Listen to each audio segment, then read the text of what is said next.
আমি ওই যে ভিডিও ভাইরাল ভিডিওটা নিয়ে গতকাল থেকে একটা জিনিস ভাবছি, বারবার শুভেন্দু অধিকারীকে আক্রমণ করছে তৃণমূলের পক্ষ থেকে। তৃণমূলের পক্ষ থেকে কেন এখন এফআইআর করেছি শুভেন্দু অধিকারীকে পুলিশ কাস্টডিতে নিল না, সেও কিন্তু আমার মনে প্রশ্ন থেকে যাচ্ছে। দ্বিতীয় কথা, শুভেন্দু অধিকারীদের পক্ষ থেকে বলছে এটা ফেক ভিডিও। যে ফেক ভিডিওর অপরাধে, শেয়ারের অপরাধে এখনো পর্যন্ত কেন ক্লেম করলো না, কেন অভিযোগ করলো না, সেটাও ভেবে পাচ্ছি না। এরা নতুন করে এই ধরনের জিনিসগুলোকে সামনে রেখে বাইনারি পলিটিক্স করতে চাইছে। বিজেপি আর তৃণমূল নাকি খুব লড়াই করছে, এই ধরনের নাটক করছে। বাংলার মানুষ এই বিজেপির খেলাকে ধরে নিয়েছে। এর জবাব সন্দেশখালীর মানুষ দেবে, এর জবাব সারা রাজ্যের মানুষ দেবে।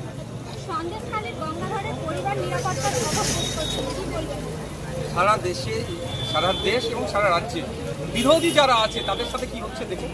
কেন্দ্রীয় সরকার যেটা বিদায়ী সরকার, তারা বিরোধীদেরকে কিভাবে কন্ট্রোল করেছে, বিভিন্ন সাংবাদিকদেরকে কিভাবে জেলের মধ্যে রেখেছিল। আমাদের রাজ্যে দেখুন একইভাবে তো গঙ্গাধর বাবুর পরিবার যাতে সুরক্ষিত থাকে সে আশা আমি করবো।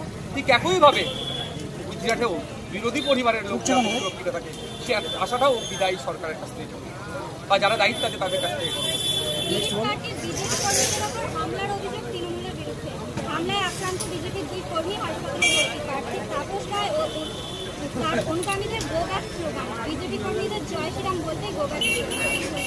দেখুন কে কি স্লোগান দেবে, ধর্মীয় স্লোগানকে রাজনৈতিক মঞ্চে ব্যবহার করবে, এটা আমি অনুচিত বলে মনে করি। তারপরেও যে যার মতো করছে। দুঃখের বিষয়, বিরোধী কণ্ঠ যেভাবে রোধ করা হচ্ছে, আইএসএফের ঝান্ডা খুলে রাত্রত করে ফেলে দিচ্ছে, ব্যানার ছিঁড়ে দিচ্ছে, মিথ্যা কেস দিচ্ছে, মামলা দিচ্ছে, এটা এই রাজ্যে ম্যাক্সিমাম বিরোধীদের সাথে হচ্ছে। এটা অন্যায় করছে। সিআই এগুলো দেখুক, যারা এই অন্যায়গুলো করছে, সে বিজেপি করতে পারে, আইএসএফ করতে পারে, কংগ্রেস করতে পারে, সিপিএম করতে পারে, যে যার ভালো লাগে তার দল করছে। বিরোধীদের উপরে যে অন্যায়, যে দমন পীড়ন নীতি, এটাকে ধিক্কার নিন্দা জানাচ্ছে। আজকে আরামবাগে তৃণমূলের প্রার্থীর গাড়ি ভাঙচুর, তৃণমূলের প্রার্থী আক্রান্ত, কি বলবেন আপনি? বিরোধিতা করবো, এটা কি তৃণমূল বলে কি খুশি হবে? ওটা মোটেও নয়। গণতান্ত্রিক প্রক্রিয়াতে লড়াইয়ে আছে, মানুষ যাকে চাইবে সে পার্লামেন্টে যাবে। ওখানে আইএসএফ যদি দিতে পারতো সেটা তাদের ব্যাপার, আমাদের ব্যাপার। কিন্তু যে কোনো দলের পক্ষ থেকে বা নির্দল থেকে যদি কেউ প্রতিদ্বন্দ্বিতা করে তার উপরে যে আক্রমণ হয় সেটা কোনোভাবেই নেই। যারা এই আক্রমণ করছে তাদের ধিক্কার নিন্দা জানাচ্ছি, প্রশাসনের কাছে আশা করবো ঠিক গিরিশ পার্কে যে ধরনের একটা বিরোধী দলের উপর আক্রমণ হয়েছে তার বিরুদ্ধে কঠোর ব্যবস্থা নিক এবং আরামবাগের ক্ষেত্রেও কঠোর ব্যবস্থা নেওয়া। যারা আইন হাতে তুলে দিচ্ছে এই সমস্ত সমাজ বিরোধীকে জেলের মধ্যে রাখা।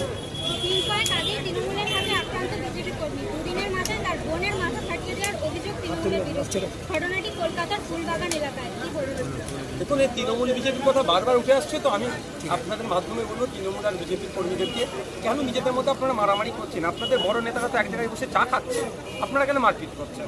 শুভেন্দু অধিকারী মমতা ব্যানার্জির সাথে বসে চা খাচ্ছে, কুণাল ঘোষ, দিলীপ ঘোষ কেক কাটছে, তাহলে নিজেদের মধ্যে কেন মারামারি করছেন? আপনাদের দলের ওপরের নেতারা সব সেটিং করে বসে যান, নিজেরা মাথা ফাটিয়ে আর জেল বেল কেন মাথা ফাটাচ্ছে?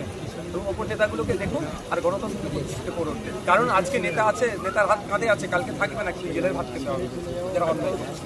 মালদার হাবিবপুর থানার আইসি হুমকি দিচ্ছেন বিজেপি নেতাকে, ভাইরাল অডিও সরালো কমিশন, কি বলবেন? কোন ব্যাপারটা হচ্ছে, কিছু কিছু পুলিশ প্রশাসনের লোক, কিছু সবাই নয়, এতটাই বাস্ট হয়ে গেছে তৃণমূলের ব্লক প্রেসিডেন্টের মতো কাজ।